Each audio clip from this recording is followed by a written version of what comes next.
Hola gente, hoy estamos aquí para hacer un vídeo sobre un asunto bastante interesante.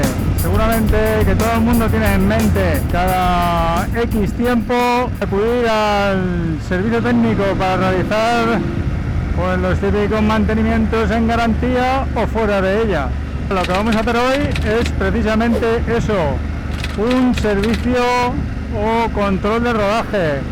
El mantenimiento que se hace sí o sí siempre cada 10.000 kilómetros. Un mantenimiento que, bueno, yo creo que es muy probable que no haya nadie que sea incapaz de hacer, independientemente de las operaciones extras que sí que se hacen cada 20.000. Cada 10.000 kilómetros pues hay un repertorio, una especie de test, unos check-in, unos puntos que hay que revisar siempre y en todo caso, y luego cada 20.000 a esto se le suman pues otras facetas más especiales o específicas, otros puntos más importantes o más críticos de la moto y que son más complejos, pero que a su vez tampoco requieren de una supervisión tan habitual. Las cosas más gordas se suelen acometer como son líquidos, cambio de líquidos, suspensiones, etc. Cada 20.000 kilómetros y cada 10 el recorrido de puntos que vamos a hacer ahora. Ya no es que lo podamos hacer, es que lo habitual sería que si vamos a acometer un viaje o una salida más gorda de lo habitual, le vamos a exigir a la máquina, pues lo lógico es que de vez en cuando, no hace falta que esperemos a que nos toque un mantenimiento, hagamos este tipo de control, ¿no? Porque si vemos alguna cosa rara, con total seguridad nos vamos a dar cuenta, siendo totalmente un neófilo en mecánica. No hace falta ser un hacha para hacer este tipo de revisiones a la mecánica. Vamos para allá. El primer punto que tenemos en el control de rodaje sería probar la moto, algo que, bueno, no nos va a hacer falta, evidentemente vamos a hacerlo nosotros, propietario del vehículo, un paso a omitir.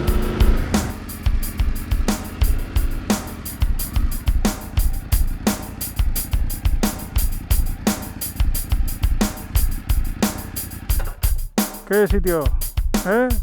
Más chachi piruli para hacer un control de rodaje a la moto.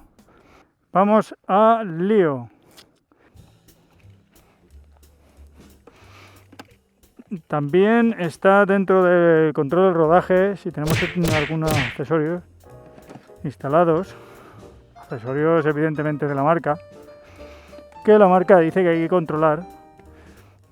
Por ejemplo, la instalación de serie del soporte de maletas, pues bueno, que todas las fijaciones que lleva y demás, pues que todo esté en su sitio.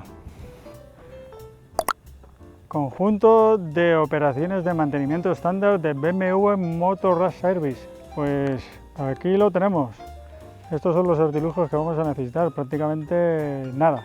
Sí que hay alguna cosa peculiar, por ejemplo, el OBD Link.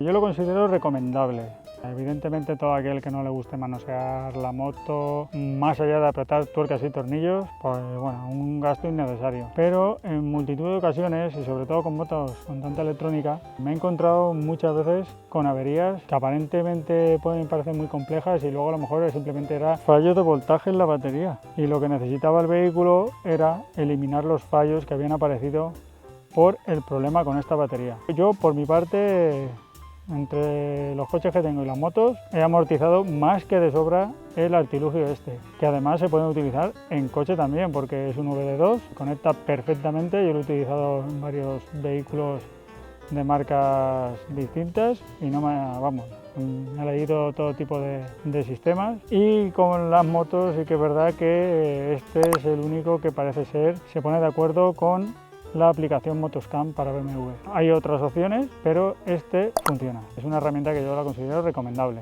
Como ya he dicho, el primer punto que nos marca el test es realizar una prueba del vehículo. El segundo paso sería enchufar la moto al sistema de diagnosis de BMW y eso lo vamos a suplir con el artilugio este, con el OBD Link.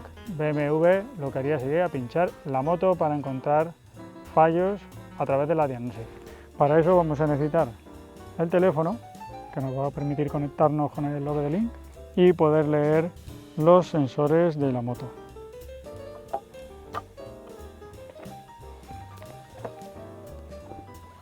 Sacamos el asiento y aquí tenemos el OBD.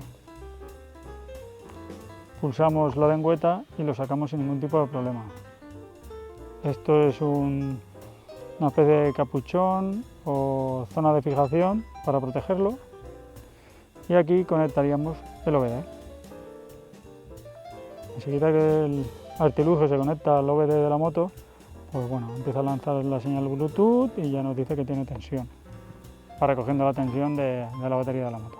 La aplicación que necesitamos para utilizar este sistema sería el Motoscan, que nos permite manipular muchos parámetros de la moto, poder quitar, leer y comprender fallos que muchas otras aplicaciones que son gratuitas pues simplemente te ponen encima de la mesa algunos de los fallos, pero poco más. En este caso, con esta aplicación podemos tocar todo tipo de parámetros del vehículo.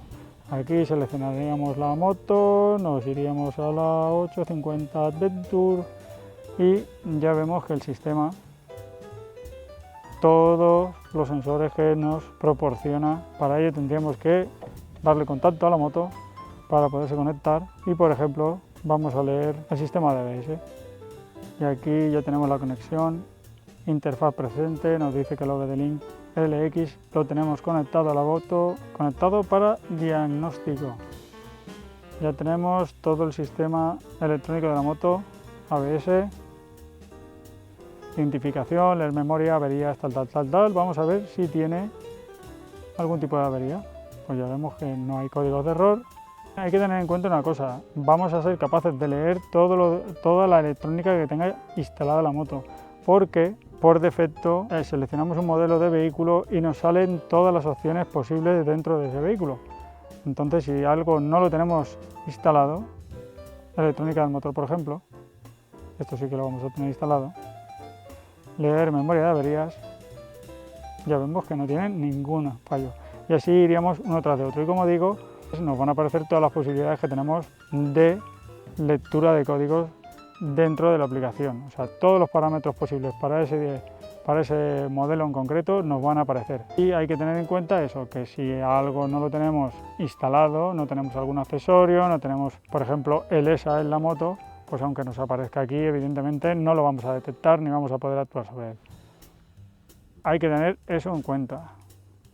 Vamos a ver, por ejemplo, unidad de control, vamos a ver, control de presión de neumáticos, leer memoria de averías, tampoco tenemos memoria de averías, datos en tiempo real, suspensión, leer memoria de averías, tampoco tenemos código de averías. Y esto es para lo que nos serviría. Si nos apareciese algún tipo de problema, nos darían los códigos de error, la posibilidad de borrar los códigos de error y a su vez poder identificarlos, porque te sale un código de error con una serie de números y letras y evidentemente no sabe uno lo que es.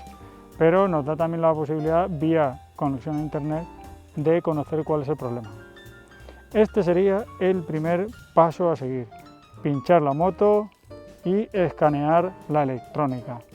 Bueno, ya vemos que básicamente a grosso modo lo tenemos todo bien. Primer paso completado. Comprobar el nivel del líquido refrigerante. Tiene que estar entre las dos rayas. Como ya se ve, está más o menos entre medias, está en su sitio, está perfectamente. No tenemos que tocar nada. Si tuviésemos que tocar algo, hay mucha gente que dice, hostia, hay que, según las instrucciones de mantenimiento del taller, habría que quitar esta tapa para poder quitar, poner o manipular el vaso de expansión de la moto. No es necesario. Con un biberón, una jeringa grande y un pequeño macarrón podemos llegar incluso por aquí. Aquí tenemos el tapón, podemos acceder con la mano, lo quitaríamos, meteríamos el latiguillo, la jeringuilla y si tenemos que añadirle poco más que 100 o 200 centímetros cúbicos como mucho nos haría falta añadir. En este caso lo tenemos perfectamente.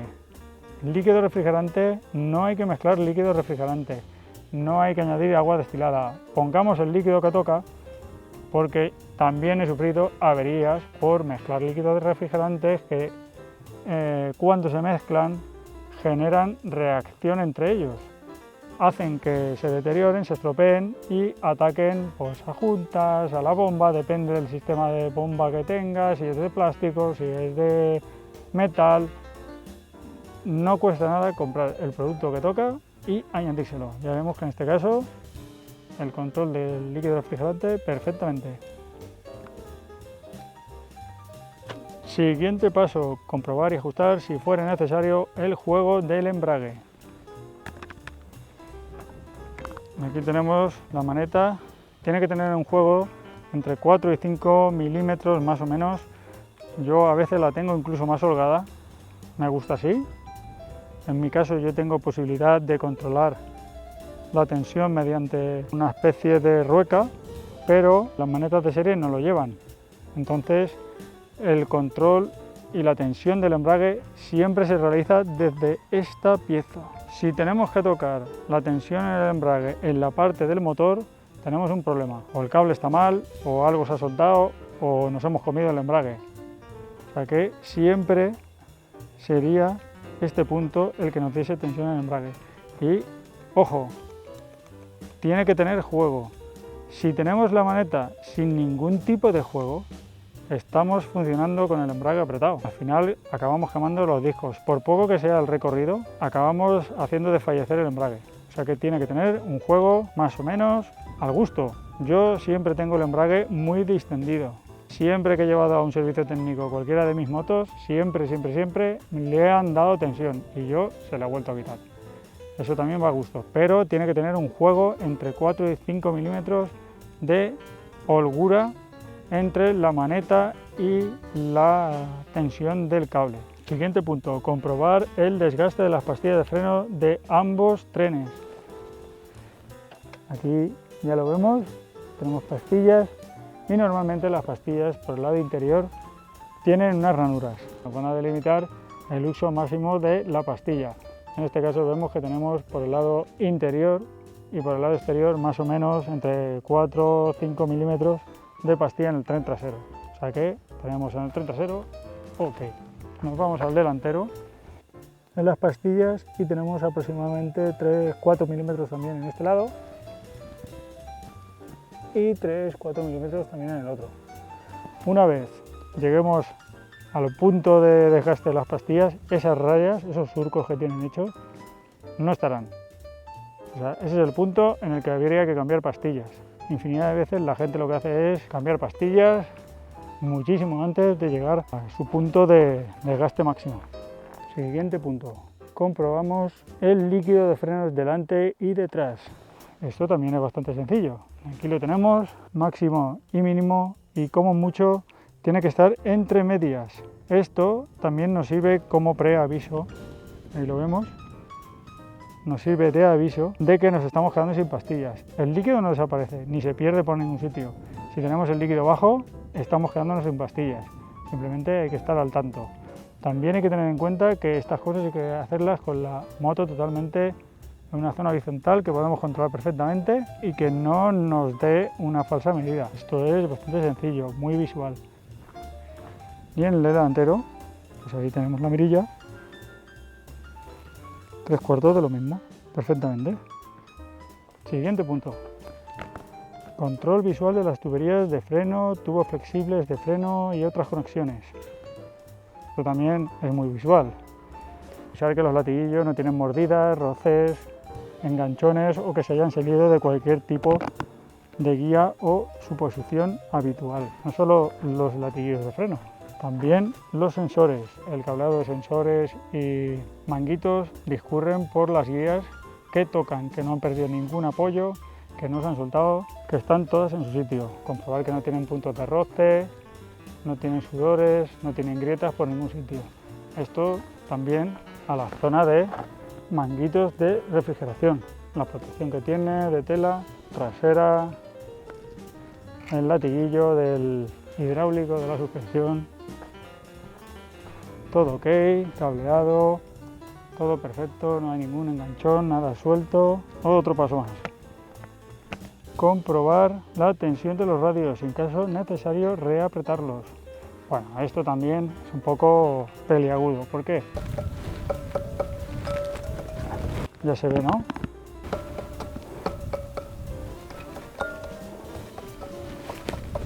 Todos tienen que tener un tono, como el tono de un diapasón. Si tocamos algún radio y no suena, ese radio está flojo.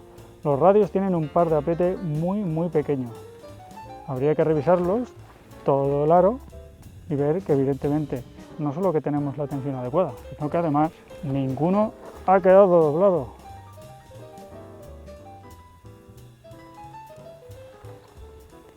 Echamos un ojo. O sea que esto es relativamente sencillo. Si necesitamos hacer un apriete, pues también lo podemos hacer de oído buscando uno que está apretado, nos va a marcar el sonido que tiene que marcar y que esté flojo. Pero además podríamos buscar el torque necesario. Ya digo que tienen una tensión relativa. Esto no va apretado a morir, necesitan tener una determinada torsión para poder absorber, pues eso, tener una capacidad de deformación, ¿no? Y volver a su sitio. Lo primero que nos delata que un radio está mal es que hace un ruido sordo. Comprobado de la presión de inflado y perfil de los neumáticos. Bueno, pues esto también, si tenemos el control de presión de neumáticos en la moto, en mi caso yo lo tengo, es muy sencillo. Si no, pues yo recomiendo cualquier tipo de artilugio, así semejante a este. Esto es totalmente analógico, tiene ya unos cuantos años conmigo. Y yo, tanto para hinchar los neumáticos como para hacer este tipo de comprobación, lo que hago es llevar este extra. Te permite extender la válvula y además la cuerda para que te sea mucho más sencillo. Lo llevo de forma habitual con el compresor de la moto, pero también lo tengo aquí, ¿no? Para poderle la presión. La presión de trabajo normalmente pues 2.5, 2.8, 2.9 detrás, 2.5 delante. Va un poco en función de si circulamos mucho a dúo, llevamos la moto muy cargada, pero esa sería la presión más o menos aconsejable y la que llevo yo siempre, tanto por pista como por carretera. Y luego ya cada uno que haga lo que quiera. Hay que tener en cuenta que las válvulas siempre están dispuestas en una zona por la que tienen mejor acceso, siempre. En este caso es el lado derecho de la moto. Vamos a comprobar la delantera y aquí os voy a mostrar para qué sirve esto. Que es un puntazo. Lo que yo no entiendo, bueno, sí que lo entiendo, al final son cosas más caras y cuando uno va rascando de todos los sitios,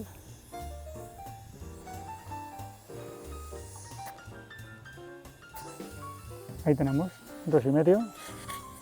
Esto sería lo que haría yo para comprobar. Aquí queda registrado. Pues haríamos lo mismo con la rueda trasera y ya está. Comprobar que los neumáticos tienen la presión correcta. Comprobar y lubricar la transmisión por cadena. Esto, como lo he hecho hace muy poco, no va a ser necesario. Ya se ve el estado en el que se encuentra la cadena, que está perfectamente. Está chapo, lubricada a la perfección. Habría que comprobar una cosa muy importante.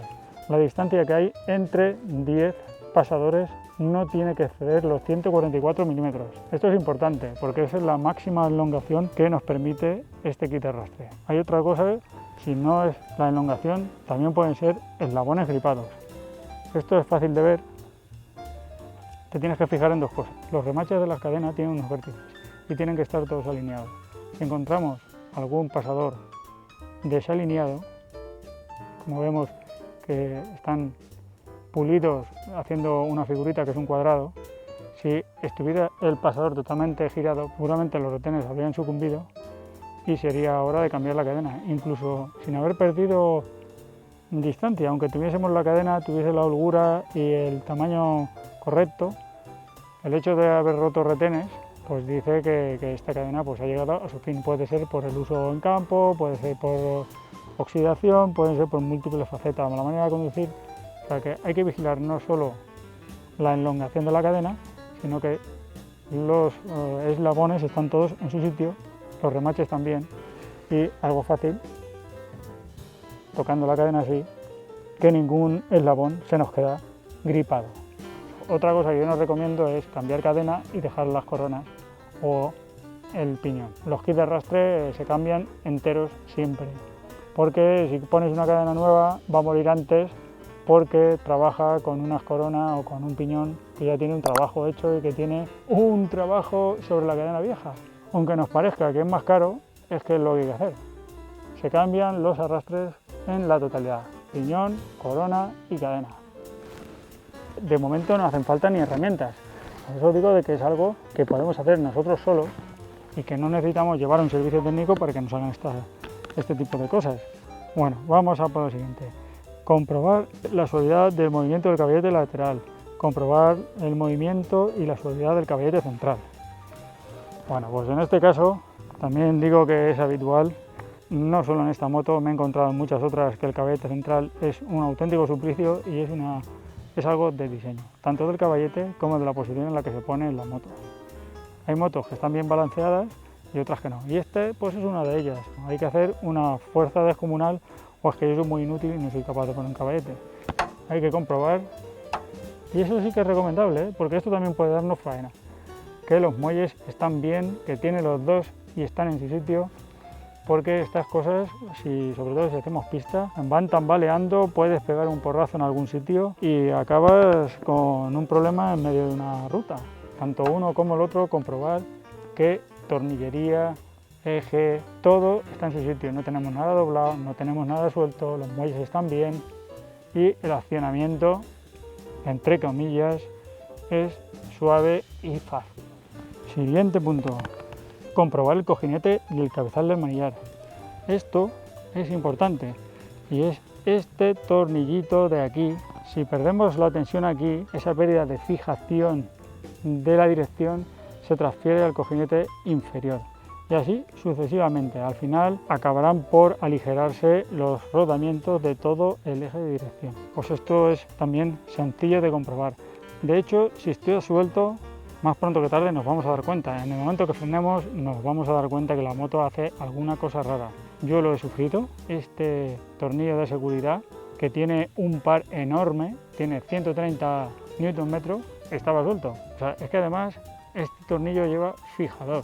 Lleva 2 centímetros de fijador en su rosca. O sea, dime tú a mí cómo coño se va a aflojar esto si esto se ha montado bien. ¿Esto qué pasa? Esto normalmente pasa cuando se revisa. Si se revisa el engrase, pueden hacerlo, pueden comprobar, aligerar, que los cojinetes llevan la grasa que toca y tal. Pero lo normal es que la moto viene de fábrica aligerada antes de ponerla en disposición del cliente. Se le hace un repaso, se le monta el manillar, se le monta cúpula, se le montan plásticos XXX y al final lo que ocurre es que esto, en lugar de haberle puesto el fijador, pusieron el tornillo, lo enroscaron y ahí se quedó. Y yo he tenido la suerte que hice 10.000 kilómetros y esto no se soltó, pero es que esto, si está montado como toca, con el fijador y con el par que toca, esto no se afloja, a no ser que tengas un accidente o que tú lo manipules o lo manipulen en el taller. Desde luego, imposible que esto se afloje. La manera de comprobarlo es mano al freno delantero y hacer cabecear la moto hacia adelante y hacia atrás para notar si hay cualquier tipo de oscilación. También se suele notar en el momento que acometemos cualquier tipo de irregularidad en el terreno. Pisas un bache, un bate, un resalte, cualquier cosa, enseguida cloc, cloc, cloc, lo vas a notar porque claro, tienes suelta la dirección, tienes juego y eso se va a transmitir rápidamente a las manos. En el momento que esto se aligere, lo vas a notar, pero muy importante, si no lo habéis comprobado vosotros, hacerlo, muy importante. En este caso ya digo yo que esto está perfecto porque es que lo limpié, tenía grasa, le puse el fijador y le puse el par de apriete que tocaba, puesto que estaba suelto. Continuamos, ahora ya nos queda poco más que lo más fácil, comprobar el alumbrado y sistema de señalización. Tanto en esta moto como en otras de la marca, en algún momento algún tipo de alumbrado nos falla, nos va a salir en la pantalla del vehículo, nos va a señalizar incluso qué bombilla es la que nos falla. Trasera, comprobamos que la luz de freno funciona perfectamente, tanto delante como atrás, intermitencias, emergencia, warning, todo ok, listo. Ya hemos comprobado el alumbrado, algo está claro, ¿no? Muy sencillo, comprobar que todas las luces funcionan, tanto todo lo que tengamos. Si tenemos luces de antiniebla, comprobamos las piñas, que los botones actúan bien, control final y comprobación de la seguridad vial. Pues, ¿qué quieres que te diga? No te sé yo decir qué quiere decir esto. Vamos al siguiente punto: establecer fecha y servicio y kilometraje restante mediante el sistema de diagnosis. Para eso necesitaríamos esto. Si nos vamos a dedicar a controlar de pe a pa nuestro vehículo, con el ADB de Link conectamos, actualizamos, incluso podemos modificar. Si queremos hacerlo a los 6.000 kilómetros, se lo ponemos y la moto nos avisará a los 6.000 kilómetros. Si queremos hacerlo a los 15.000, a los 20.000, lo que queramos. Con este cacharro lo podemos hacer. Y luego ya comprobaríamos el estado de carga de la batería. Yo en mi caso, puesto que la moto lleva localizador, me lee el estado de la batería en todo momento. Pero es que además la moto también nos brinda esa información. 12,1. Lo lógico que esté 12,3, 12,4, eso sería una batería óptima. Hay que tener en cuenta que las baterías de moto pues tienen la vida que tienen. De todas maneras lo vamos a hacer con el polímetro, que sería lo ideal, es lo suyo. Con un aparato externo comprobar el estado de la batería. Un apunte. Ya nos dice BMW que la batería en nuestra moto a partir de la cuarta semana sin uso del vehículo nos puede dar problemas, que no es nada extraño, es normal.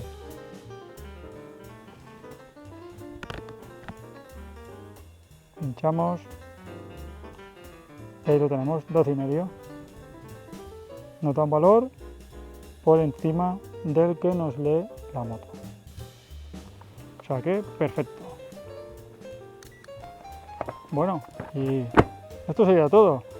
Esto sería lo que se hace cada 10.000 kilómetros en cualquier servicio BMW. Además de los mantenimientos extraordinarios que tendrían cada 20.000 kilómetros. Cada 10 que tengamos un cambio de aceite, pero además cada 20.000 aparecen operaciones extra, como son el cambio de líquido de frenos, refrigerante, a lo mejor sustitución del líquido de la horquilla, sustitución de latiguillos. O sea, son operaciones que ya van más allá de los 10.000, son cada 20 y que suponen un extra, además de todo el control que hemos hecho, que nos sirve, nos puede ser muy útil. Por ejemplo, si pretendemos hacer un viaje, pues qué menos que hacer esto. Tenemos todo esto mirado de pe a pa.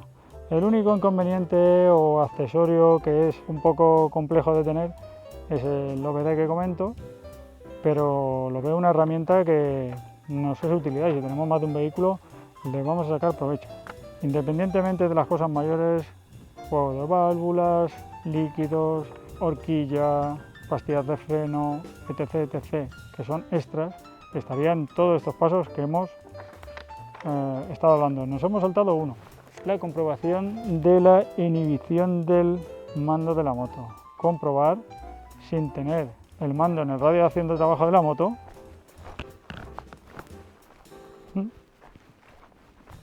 si la moto arrancaría. La moto tiene que detectar que no tiene la llave cerca y no tiene que arrancar. Y así es. Ya vemos que nada. Lo vamos a coger y comprobamos que funciona. Ahí está. Esto sería todo. Y desde este sitio tan espectacular hemos hecho una super revisión a la máquina en poco más de media hora. Un paso que nos podemos ahorrar en taller y que además nos va a servir para controlar nosotros nuestra máquina, saber qué es lo que llevamos entre las piernas. Bueno chicos, hasta la próxima.